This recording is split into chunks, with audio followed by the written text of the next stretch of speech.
இந்த பிதாக்களின் இருதயம் பிள்ளைகளிடத்தில் மாறியது போல பிள்ளைகளின் இருதயம் பிதாக்களிடத்தில் மாறாமல் இன்றைக்கு வரைக்கும் இருக்கிறது. இது ஒரு மிகப்பெரிய ஒரு கஷ்டகாலம்.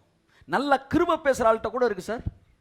கிருபை பேசுகிறவர்கள் சிலர்கிட்ட கூட அவர்கள் இருதயம் பிதாக்களிடத்தில் திருப்பப்படவில்லை. சிலர் சொல்லுவாங்க, ஊழியர்கள் ரொம்ப லக்ஸூரியஸாக வாழ்கிறாங்க, அதனால் நாங்கள்லாம் அந்தளவு பெரிய லெவல் சப்போர்ட் பண்ணல. இவனை ஏமாத்துறது ரொம்ப சுலபம். இவனை ஏமாத்துறது ஆமாம் ரொம்ப கஷ்டமே கிடையாது. கும்முன்னு வரும்போதெல்லாம் ஒரு வறுமை கோலம் போட்டு வந்துட்டா இவன் ஈஸியாக ஏமாந்துடுவான். ஆனால் ஒரு விஷயம் என்னென்னா, அவனை மறுபடியும் கெடுத்தே வச்சுருக்கிறீங்க. ஆனால் அவனுக்கு முன்பாக ஆமாம் தேவன் என்னை ஆசீர்வதிச்சு தான் இருக்கிறாரு, நான் நல்லா தான் இருக்கிறேன், நான் செழிப்பாக தான் இருக்கிறேன், இதை தாண்டி உன்னால் தேவனுடைய ராஜ்யத்திற்கும் ஊழியனுக்கு விதைக்க முடியும் என்றால் நீ விதைப்பாய் என்றால் சரியான பிள்ளை நீங்கள் வளர்த்துருக்கீங்கன்னு அர்த்தம். என்னுடைய கேள்வி, எது தவறு? நீங்கள் ரொம்ப அனுபவிக்கக்கூடாது, போதுமான அளவு தான் ஆசீர்வாதத்தை வச்சிருக்கணும்னு பிரசங்கம் பண்ணிட்டு ஊழியக்காரன் தேவைக்கு அதிகமாக அனுபவிச்சா அது தவறு. ஆனால் ஊழியக்காரன் நீங்களும் நல்லா வாழணும், நீங்களும் தேவைக்கு அதிகமாக ஆசீர்வதிக்கப்பட்டிருக்கணும் என்று பிரசங்கம் பண்ணி அவரும் தேவைக்கு அதிகமாக ஆசீர்வதிக்கப்பட்டு இருப்பார் என்றால் அவர் இப்போ என்ன பண்ணிட்டு இருக்காரு? எதை பிரசங்கம் பண்ணுறாரோ அதை ப்ராக்டிஸ் பண்ணிக்கிட்டு இருக்கிறாரு. நான் கேட்குறேன், பரிசுத்தத்தை பிரசங்கம் பண்ணி பரிசுத்தத்தை ப்ராக்டிஸ் பண்ணலாம் நீ கேட்பீல? என்ன சார் பரிசுத்தத்தை பேசுகிறீங்க, பரிசுத்தம் இல்லை கேட்பியா இல்லையா? அப்போ ஐஸ்வர்யத்தை பேசும்போது ஐஸ்வர்யம் இல்லைன்னா அதை மட்டும் இருந்தா ஏன் கேட்குறோம் நம்ம? இதெல்லாம் பிள்ளைகளின் இருதயம் பிதாக்களிடத்தில் திரும்பவில்லை. நான் கேட்கிறேன், நீங்க லக்ஸூரியஸா வாழணும்னு ஒரு பிரசங்கம் பண்ணா அடுத்து அவர் எப்படி தான் வாழணும்? லக்ஸூரியஸா தான் வாழணும். அப்ப நீ என்ன சொல்ல வர? எங்களுக்கு பிரசங்கம் பண்ணுங்க, நாங்க லக்ஸூரியஸா இருப்போம், நீ நல்லா இருப்ப, உன் பிள்ளைகள் நல்லா இருக்கும், அதுக்கு அமெரிக்காவுக்கு அனுப்புவ, லண்டனுக்கு அனுப்புவ, சுவிஸுக்கு அனுப்புவ, உலகமெங்கு அனுப்புவ, நீ 5 கார் 10 கார் கூட வாங்குவ, அது தப்பே கிடையாது. ஆனால் ஊழியக்காரன் மட்டும் கடைசி வர பிச்சைக்காரனாத்தான் இருக்க வேண்டும் என்றால் உன் இருதயம் இன்னும் என்ன செய்யல? You are a sadist. அப்படி ஒரு பெண் நினைப்பாள் என்றால், அப்படி ஒரு ஆண் நினைப்பான் என்றால் அவன் மனநிலை பாதிக்கப்பட்டவன் என்று அர்த்தம். என்ன சொல்ல வரேன்? நம்ம என்ன சொல்ல வரோம்? நான் நல்லா இருப்பேன், என் பிள்ளை நல்லா இருக்கணும். அதாவது சார், நீ ஆசீர்வதிக்கப்படலாம், ஆனால் ஒரு லிமிட்டுக்கு மேலே என்று லிமிட்டை சொல்லுவதற்கு நீ யார்? அதான் கொஸ்டின். ஊழியக்காரனுடைய ஆசீர்வாதத்தை லிமிட்டை இதுதான் சொல்றதுக்கு நீ யார்? அதான் என்னுடைய கேள்வி. ஆமேன். எத்தனை பேர் இருக்கீங்க? ஆமேன் சொல்லுங்க. நம்ம பிள்ளைகள்லாம் கன் மாதிரி இருக்குங்க. என்ன சொல்ல வரேன்னா, இதுதான் லிமிட். நான் கேட்குறேன், do you have any limit? Paul சொல்றான், நான் சுயாதீனன் அல்லவா? ஆமென் சொல்லுங்க. இப்ப எதுக்கு அந்த மேட்டரை பேசுறீங்க? பிள்ளைகளுடைய இருதயம் பெற்றோருக்கு திரும்ப வேண்டும்.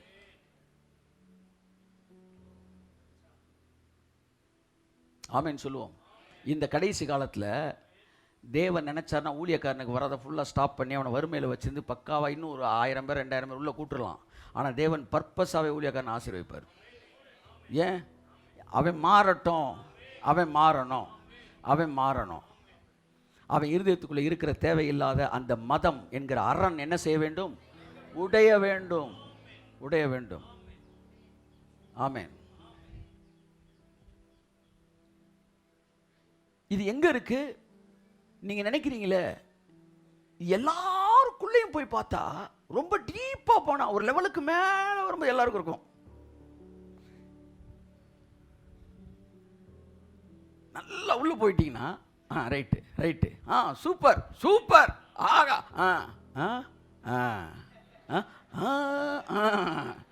இப்போ என்னன்னா ஓவர் ஆயிட்டோம்னு அடுத்தவர் ரொம்ப ஓவர் ஆனவுடனே, சார் நாங்களாம் சம்பாதிக்கிறோம், வேலை பார்க்குறோம், ரைட்டு நாங்கள் இருக்கலாம் சார், நீங்கள் அப்படி உள்ள இருந்தது வரும். அந்த உள்ள இருந்து ஆண்டில் அது வரைக்கும் கொண்டு வருது. என்ன சொல்ல வரேன்னா, பிள்ளைகளை கெடுத்து வச்சிருக்கிறாங்க. தங்கள் தியாகத்தை காட்டி காட்டி பாம்புக்கு மகிழி ஊதுனது போல பிள்ளைகளுடைய விருப்பத்திற்கு ஏற்றார் போலவே பிரசங்கிகள் வந்து நின்று நடித்து நாடகமாடி, அல்லது உண்மையிலே தங்கள் வாழ்க்கையை வெறுத்து ஒதுக்கி பிள்ளைகளை சீர்திருத்த வேண்டிய இடத்திலே சீர்திருத்தாமல், அவர்களுக்கு சொல்லிக் கொடுக்க வேண்டிய விஷயத்தை சொல்லிக் கொடுக்காமல் வளர்த்தபடினால் இன்றைக்கும் அவனால எந்த ஊழியக்காரனை பார்த்தாலும் குறை தான் கண்ணில் படுது. சின்ன வயசுல சப்பு சப்பு சப்பு சப்புன்னு கொடுத்து வளர்த்துருந்தீங்கன்னா, ஆமேன்னு சொல்லுங்க, இன்னைக்கு எந்த ஊழியக்காரன் போனாலும் அங்க இருக்கிற நல்லதை மட்டும் அவன் எடுத்துருப்பான். ஆமென், ஆமென், ஆமென். இதைத்தான் இயேசு செஞ்சார். இயேசுநாதர் பர்பஸா தான் உட்கார்ந்தாரு. யாரோட உட்கார்ந்தாரு? பாவியல் கூட. பர்பஸா எல்லாரையும் பார்த்துட்டு தான் அவனை கூப்பிட்டாரு. சகைவ இங்க பாருங்க, எல்லாரும் இப்படி பார்த்துட்டு சகைவான்னாரு. ஏன்னா உங்க அம்புட்டு பேருக்கு நீ உடைக்கிறேன்டா. பர்பஸா செஞ்சாரு. அதே மாதிரி அந்த ஸ்திரியை மன்னிக்கும் போது சுத்தி பார்த்துட்டு தான் நீ போலாம் அப்படின்னாரு. தன்னை தொட்டது யாருன்னு தெரிஞ்சதுக்கு அப்புறமும் எல்லோரையும் பார்த்துட்டு நீ சமாதானமா போ, நீ தீட்டுப்பட்டவள், என்னை தொட்டாய், அதற்காய் நான் தீட்டாகவில்லை, நீ சுகமானாய், நியாயப்பிரமாணத்தை உடைத்தாக வேண்டும் என்பதற்காய் செய்தார். இயேசு கிறிஸ்து தீர்க்கதரிசி. ஜனங்கள் மனதில் இருந்த பிரமாணத்தை உடைக்க வேண்டும் என்று விரும்பினார். ஜனங்களுடைய மனதில் இருந்த மதத்தை உடைக்க வேண்டும் என்று விரும்பினார். இவர் மனதில் இருந்த அரண்களை நொறுக்க வேண்டும் என்று விரும்பினார். அதனால அதுவரை இல்லாத பல புதுமைகளை தன்னுடைய ஊழியத்தில் செஞ்சுக்கிட்டு இருந்தார். புதுமை என்பது அற்புதம் கூட கிடையாது. அதை விட புதுமை என்ன தெரியுமா? சகையோட உட்காந்து பேசினார் பாருங்க. உன் வீட்டில் நீ தங்குறேன், அங்கே பெரிய பெரிய ரிக்கா பாபா பாபான்னு ஒரு குரூப் நம்ம வீட்டுக்கு வரப்போறாருன்னு. அவன் என்னன்னா பாரு, ரம்மி 4 3 அப்படின்னு இருக்கான். உன் வீட்டில் தங்குறேன்டாங்க. ஆச்சா, அப்போ நீ நைட்டு கட்டாயம் 2 பேரும் சீட்டு விளையாடுவாங்களோ அப்படின்னு யோசிக்கிற அளவுக்கு போயிட்டாங்க. கர்த்தர் சொன்ன யோசிச்சுக்கிட்டே இரு, நாளை காலை ஒரு அற்புதம் நடக்கும்.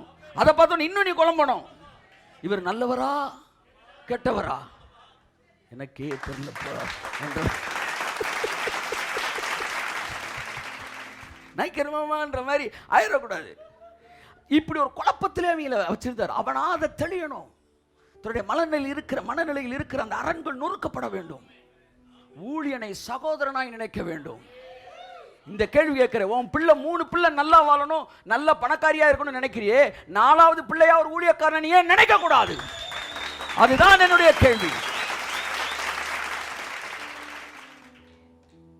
உன்னுடைய சகோதரனை நினைப்பாய் என்றால், இதுக்கு ஓவரா இருக்குப்பா, போதும்பா, அந்த மினிஸ்ட்ரிக்கு அனுப்புங்க பண்ணி சொல்லுவியா நீ? என் அன்புக்குரியவர்களே, மனிதனுக்குள்ளே மதம் இருக்கிறது, அது நொறுக்கப்பட வேண்டும். அதை இயேசு சொன்னார், நீங்கள் தகப்பன் என்று அழைக்கப்படாதீர்கள், நீங்கள் ரபி என்று அழைக்கப்படாதீர்கள், நீங்கள் போதகர் என்று அழைக்கப்படாதீர்கள், நீங்கள் சகோதரர் என்று அழைக்கப்படுங்கள். தமிழம்மா இருக்கிறாங்க, இப்போ நான் இருக்கிறேன், தமிழ்னு பேசுகிறேன்.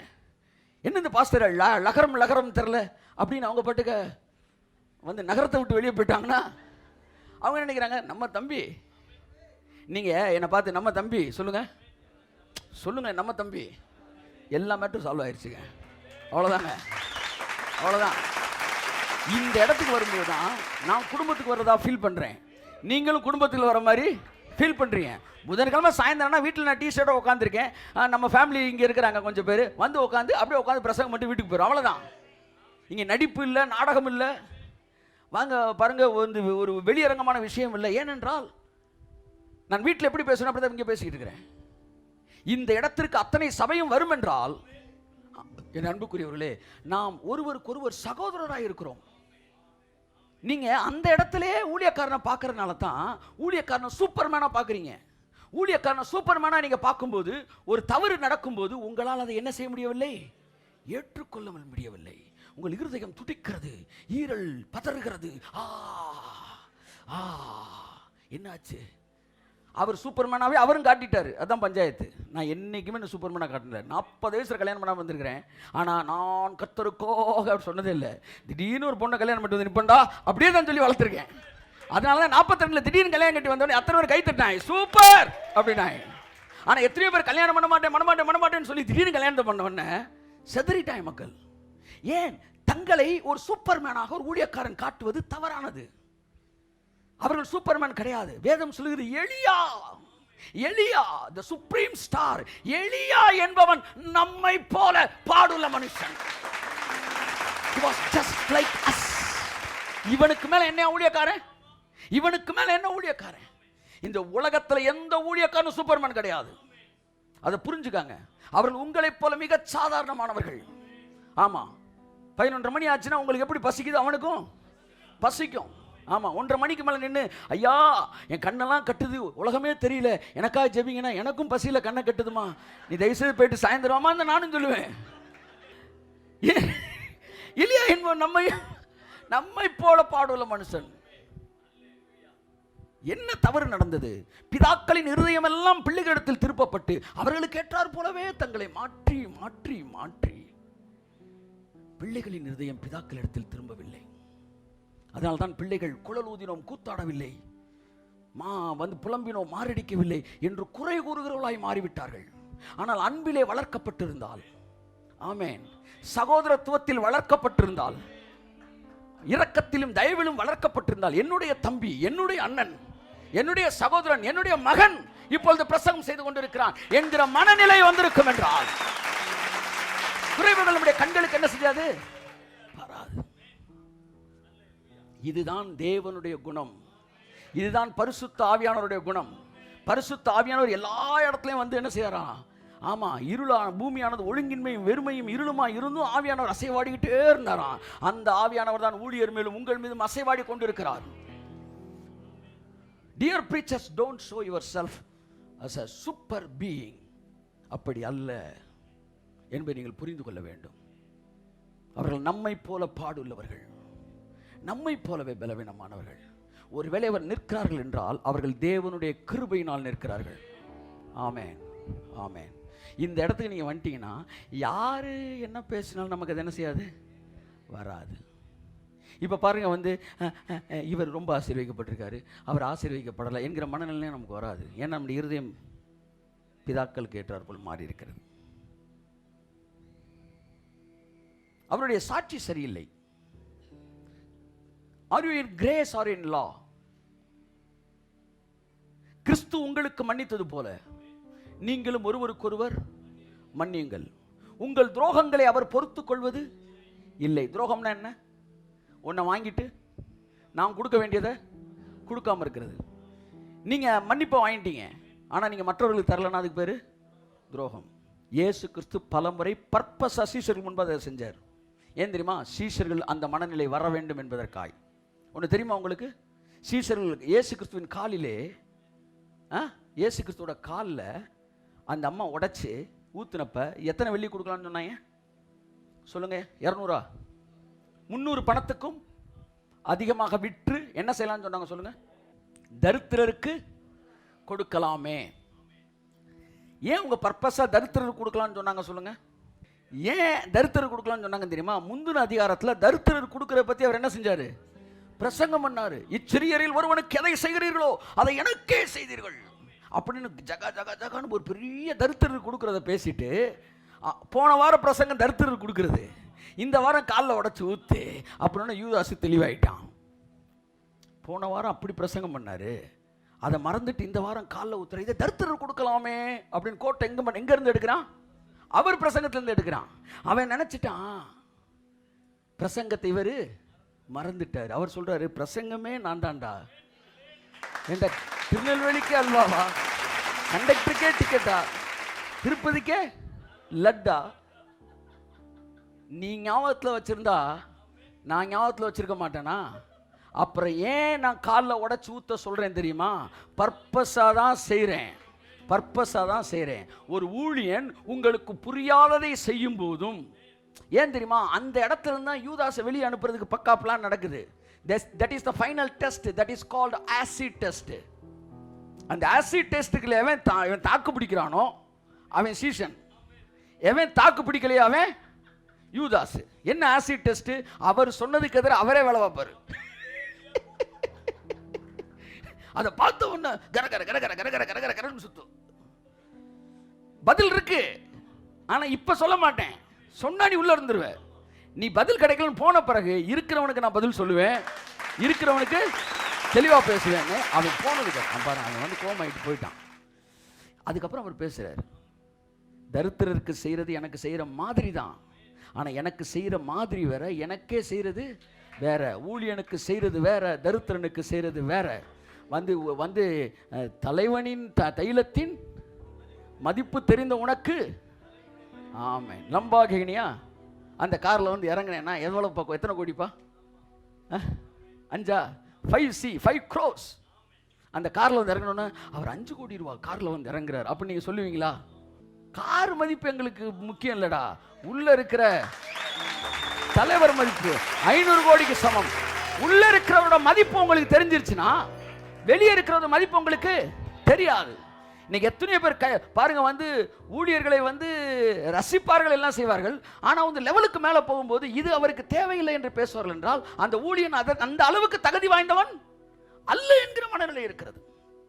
பிள்ளைகளின் இருதயம் இந்த கடைசி காலத்தில் பிதாக்களிடத்தில் திருப்பப்படுவதாக, எலியாவின் ஊழியம் நிறைவேறுவதாக. ஃபர்ஸ்ட் பார்ட்டை யோவான் ஸ்நானகன் செய்தான், செகண்ட் பார்ட்டை எலியாவின் ஆவியுடைய நாம் இந்த கடைசி காலத்தில் செய்ய கடமைப்பட்டிருக்கிறோம்.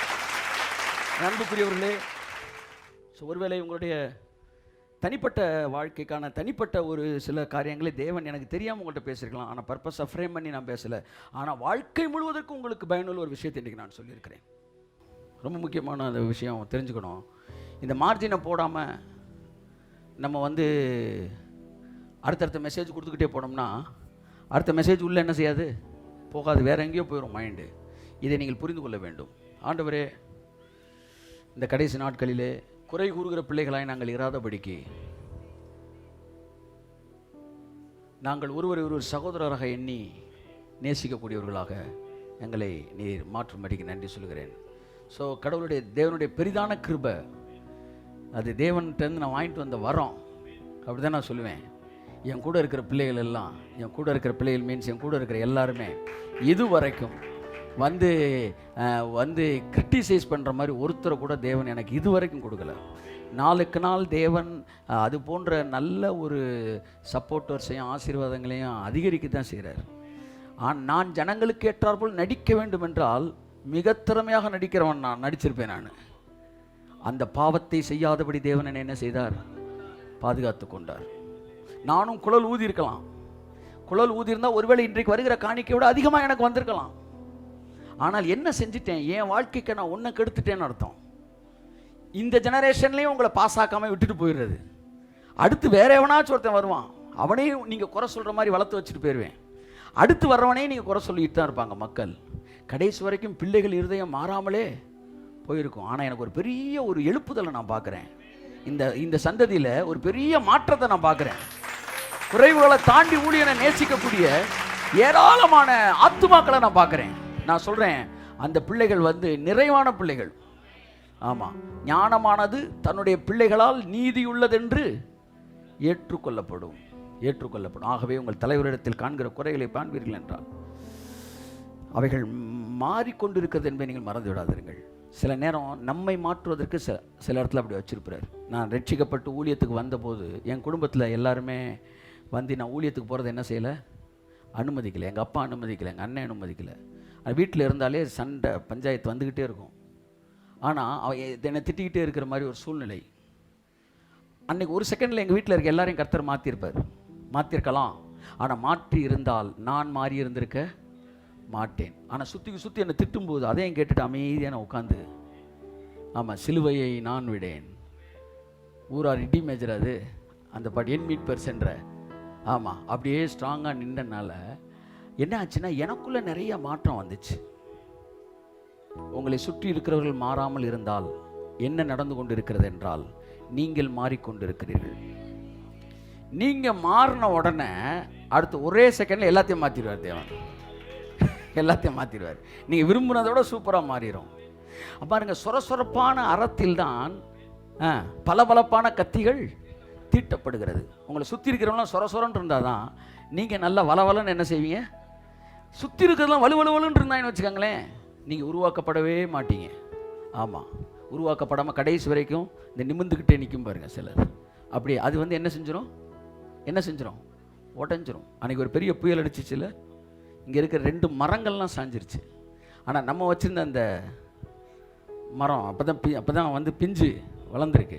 அது என்ன செய்யுது, கும்முன்னு வளைஞ்சு கொடுத்து வளையாத மரம்லாம் விழுந்துருச்சு.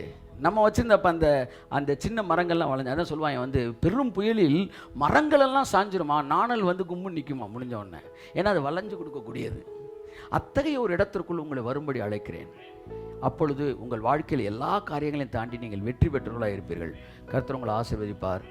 தேவன் கொடுத்த நல்ல நேரத்துக்கு நான் நன்றி சொல்கிறேன்.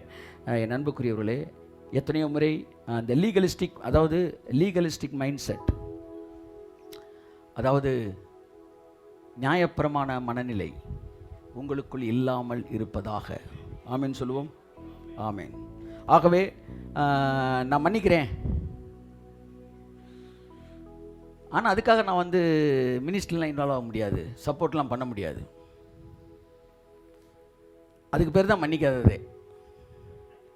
இல்லை, எல்லாம் சரியாகட்டும் தருவோம். நான் சொல்கிறேன், எல்லாம் சரியாகட்டும் தருவோம்னு அவர் நினச்சிருந்தா இன்றைக்கி நம்ம ட்ரௌசரோடு தான் போயிட்டுருக்கணும். நீ சரியான பிறகு உனக்கு அவர் ஒன்றை தரல, உன்னை சரியாக்கிக்கிட்டே தந்துக்கிட்டே சரியாக்கினாரு. அப்படித்தான் நீங்கள் உங்கள் பிள்ளைகளை ஹேண்டில் பண்ணுறீங்க. அப்படி தான் இருக்கும். இல்லை, அவர் இப்படி சொல்கிறாரு, இவர் அப்படி சொல்கிறாரு. Still you are led by human being. மனிதர்களால் தான் இன்னும் நீங்கள் நடத்தப்படுகிறீர்கள், இன்னும் நீங்கள் ஆவில் நடத்தப்படவில்லை. ஆமென் சொல்லுவோம். இது சரியில்லை, அது சரியில்லை என்கிற மனநிலை உங்களுக்குள் இருக்கும் என்றால் நீங்கள் நியாயப்பிரமாணத்திற்குள் இருக்கிற கிருபை பிள்ளைகள். ஸோ கிருபைக்குள் இருக்கும்போது இந்த லீகலிஸ்டிக் மைண்ட் செட்டு வரவே வராது. நியாயப்பிரமாணத்தின் எண்ணங்கள் நமக்குள் இல்லாது இருக்கட்டும். ஸோ கர்த்தர் நல்லவர். இதுதான் பதில். அடுத்த 20 வருஷத்துக்கு வேறு பதிலே கிடையாது. ஏன் ஏன் ஏன் என் கேள்விக்கு என்ன பதில் என்கிறவர்களுக்கு இந்த செய்தி என்னவென்றால், this is a ministry of Elijah. கடந்த காலத்தில் தகப்பன்மார்களின் இருதயம் பிள்ளைகளுக்கு திருப்பப்பட்டது. இந்த காலகட்டத்தில் பிள்ளைகளின் இருதயத்தை தகப்பனுக்கு திருத்துகிறார். கண்களை மூடி ஜெபிப்போம். நல்ல பிதாவே, இயேசு கிறிஸ்துவின் வெளியேறப்பட்ட நாமத்தினாலே நாங்கள் நன்றி சொல்கிறோம். ஆண்டவரே, இந்த வருகிற நாட்களில் குழல் ஊதுகிற கூத்தாடுகிற ஊழியங்களாய் வருகிற நாட்கள் இருக்கிற ஊழியங்கள் இராதபடி, ஜனங்களுடைய விருப்பத்திற்கு ஏற்றார் போல பிரசங்கம் பண்ணாதபடிக்கு, அவர்கள் விருப்பத்திற்கு ஏற்றார் போல நாடகம் போடாதபடிக்கு, நான் இன்னும் மனுஷனை பிரியப்படுத்துகிறவனாய் இருந்தால் நான் தேவனுடைய ஊழியக்காரன் அல்லவே என்று பிரசங்கிக்கிற தீர்க்கதரிசியை போல தைரியமாய் ஆண்டவரை நாங்கள் வார்த்தையில் பிரசங்கிக்க உதவி செய்துள்ளோம். ஜனங்கள் இதயத்துக்குள்ள இருக்கிற இந்த வார்த்தை கேட்க போகிற எல்லாருடைய இதயத்துக்குள்ள இருக்கிற எல்லா விதமான நியாயப்பிரமாணத்தின் எண்ணங்கள், நியாயப்பிரமாணத்துக்கான அந்த சர்க்கியூட் எல்லாம் இயேசு நாமத்தில் டிமாலிஷ் ஆவதாக. கிருபையின் ஆவி, கிருபையின் எண்ணம், கிருபையின் மனது உண்டாகட்டும். வார்த்தைகள் எல்லாம் உப்பினாலே சாரமேற்றப்படட்டும். ஆசீர்வதிக்கிறோம் இயேசு கிறிஸ்துவின் நாமத்தில் பிதாவே. ஆமென், ஆமென், ஆமென், ஆமென்.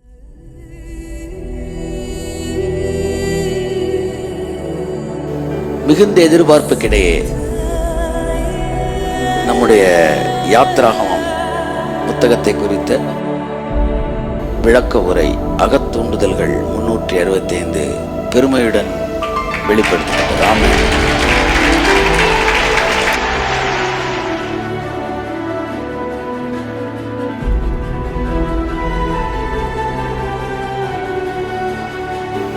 ஒரு புத்தகத்தை என்ன நோக்கத்தில் எழுதுறாங்களோ அந்த நோக்கத்தில் படிக்கிறவங்க படிக்கணும்.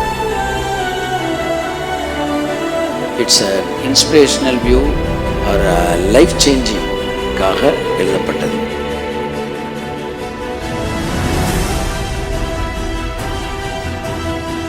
இதில் ஆவிக்குரிய பார்வை, இறையியல் பார்வை, வாழ்வியல் பார்வை, வியாக்கியான பார்வை இதெல்லாம் வருது. ஆனால் ஃபண்டமெண்டல் என்னன்னா, ஒவ்வொரு பக்கமும் உங்கள் லைஃப்பை சேஞ்ச் பண்ண முடியாது. ஆமென். ஆகவே அந்த நோக்கத்தோடு படியுங்கள். It will mould your characters and it will bless your ministry.